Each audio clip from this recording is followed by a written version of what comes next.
कि हमने हड्डियों को जोड़कर हिंदुस्तान बनाया है, कि हमने हड्डियों को जोड़कर हिंदुस्तान बनाया है। तुम्हें अगर इश्क है इसे तो इसे दिल से अपनाओ, तुम्हें अगर इश्क है इसे तो इसे दिल से अपनाओ। अगर पूछे कोई मजहब तो हिंदुस्तान बतलाओ, हिंदुस्तान बतलाओ। एक सेना बनकर सेना में जाना ही देशभक्ति नहीं होती। आजादी के पूर्व बात कुछ और थी और आज बात कुछ और है। तब झांसी की रानी लक्ष्मीबाई से लेकर शहीद आजम वीर भगत सिंह, महात्मा गांधी, इन्हें हम देशभक्त कहते हैं। परंतु आज हम देशभक्त कहूँ तो किसे कहूँ? अपने परिवार, समाज, राष्ट्र के प्रति समर्पण का भाव है देशभक्ति। हर देशद्रोही के जीवन में आने वाला तूफान है देशभक्ति, तूफान है देशभक्ति। धर्म लोकता को पछाड़ कर ईमानदारी से किया गया हर काम है देशभक्ति, हर काम है देशभक्ति। एक पत्रकार अपनी पत्रकारी पूरी ईमानदारी से करे तो वो है देशभक्ति। एक गरीब को रोटी खिलाए के बजाय नहीं, उस रोटी के लिए तरसाए नहीं, बल्कि उसे रोटी खिलाए तो वो है देशभक्ति। एक शिक्षक पैसों के लिए नहीं, बल्कि भारत के विद्यार्थी को आगे बढ़ाने के लिए उद्देश्य बनाए तो वो है देशभक्ति। और आज के ये नौजवान इस देश के खातिर दूसरों को मारने के लिए नहीं, पहले खुद मरने के लिए तैयार हो तो वो है देशभक्ति।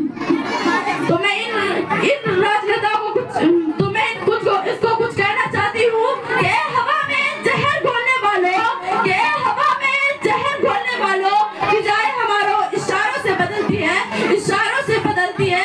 तुम क्या तस्वीर बदलोगे हमारे हिंदुस्तान की? यहाँ के शहरों के दिल में माँ भारतीय बसती है, माँ भारतीय बसती है।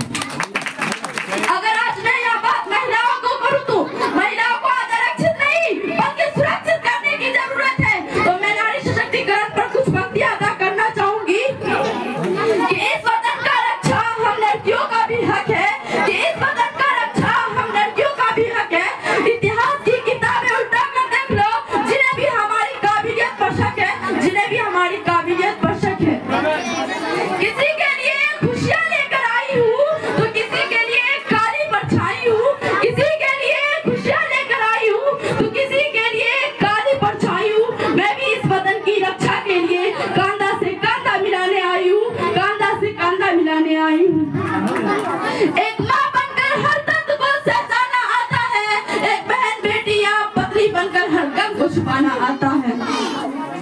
कि भूल मत करना सिर्फ पापा की परी समझने की, कि भूल मत करना सिर्फ पापा की परी समझने की। मैं रानी लक्ष्मीबाई हूँ, मैं रानी लक्ष्मीबाई हूँ।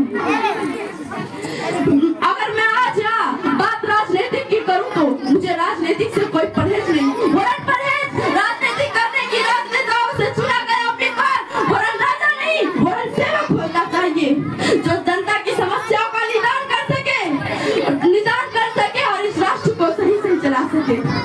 और हाँ, संसद में दर ठगर कर नहीं वरन सोच समझ कर फैसले लिए जाएंगे, तब हमारा राष्ट्र निर्माण संभव होगा।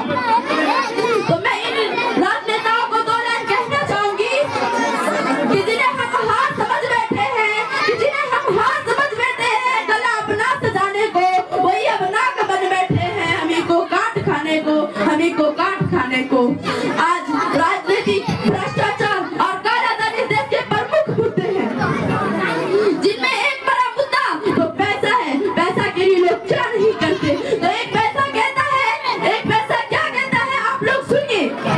पैसा कहता है कि मेरे लिए त्याग की प्रतियोगिता छिड़ गई, कि मेरे लिए किसी ने ईमान छोड़ा तो किसी ने सम्मान, किसी ने गुरु को छोड़ा तो गुरु ने शिष्य को, किसी ने महंत को तो किसी ने अतिथि को, भाई ने बहन को तो पति ने पत्नी को, पिता ने पत्नी को तो बाप ने बेटे को। किस किस की बात आपको सुनाऊं साहब, किस किस की बात आपको सुनाऊं? पैसे के लिए लोग को क्या नहीं छोड़ा। और आज के ये लोग सबसे बड़ा धन पैसा को समझ बैठे हैं। जहाँ इंसान तो जम जाता है लेकिन इंसानियत चोट खा जाती है, और इस धन से लोग सोने की चैन तो खरीद सकते हैं लेकिन नींद चैन की नहीं सो सकते। हमारा राष्ट्र निर्माण तब संभव होगा जब प्रत्येक किसान के खेत में पानी पहुंचाया जाएगा और गरीब को झोपड़ी को बदलकर उसका अपना घर होगा। हमारा राष्ट्र निर्माण तब संभव होगा जब परीक्षाओं के पेपर लिखने होंगे